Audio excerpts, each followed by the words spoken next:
आज हम इंटरनेट की सबसे बड़ी मिस्ट्री सॉल्व करने वाले हैं। आखिर कौन है बिटकॉइन का क्रिएटर? ये वो रकम है जो सतोशी नाकामोटो के पास है, करीब $55 बिलियन, जिसे आज तक किसी ने हाथ नहीं लगाया। पिछले 17 सालों से ये इंसान दुनिया के लिए एक पहेली बना हुआ है, एक ऐसा भूत जिसे कोई नहीं जानता।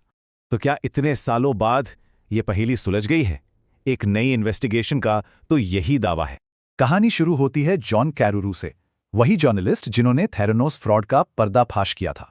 2024 में एक डॉक्यूमेंट्री देखते हुए उनकी एक्सपर्ट नज़र एक छोटी सी चीज पर अटक गई। वो आदमी थे ब्रिटिश क्रिप्टोग्राफर एडम बैक। उनका नर्वस रिएक्शन ही पहला सुराग था। अब कैरेरो की जांच का फोकस था सतोशी के छोड़े हुए इकलौते सबूत पर, उनके शब्द।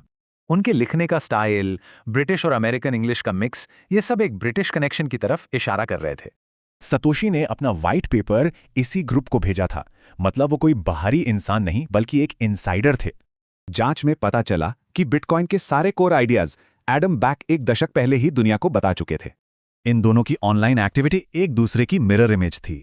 जैसे ही सतोशी एक्टिव हुए, बैक गायब हो गए। और फिर मिला लिंग्विस्टिक फिंगरप्रिंट, लिखने की दर्जनों ऐसी आदतें जो सिर्फ सतोशी और एडम बैक में कॉमन थीं। एक बड़े डेटा एनालिसिस ने हजारों सस्पेक्ट्स को फिल्टर किया और आखिर में सिर्फ एक नाम बचा, एडम बैक। अब इतने सारे सबूतों के साथ कायरू ने एल सल्वाडोर में सीधे एडम बैक से बात की। कैरेरू ने बैक का रिएक्शन देखने के लिए सतोशी का ही एक पुराना कोट उन्हें पढ़कर सुनाया, और बैक ने जवाब में एक बड़ी गलती कर दी।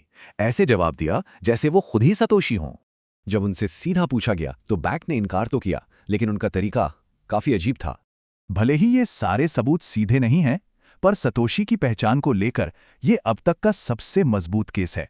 लेकिन बड़ा सवाल यह है, क्या क्रिएटर की पहचान से वाकई कोई फर्क पड़ता है? बिटकॉइन कम्युनिटी में कहावत है, हम सब सतोशी हैं, असली पावर नेटवर्क में है, किसी एक इंसान में नहीं।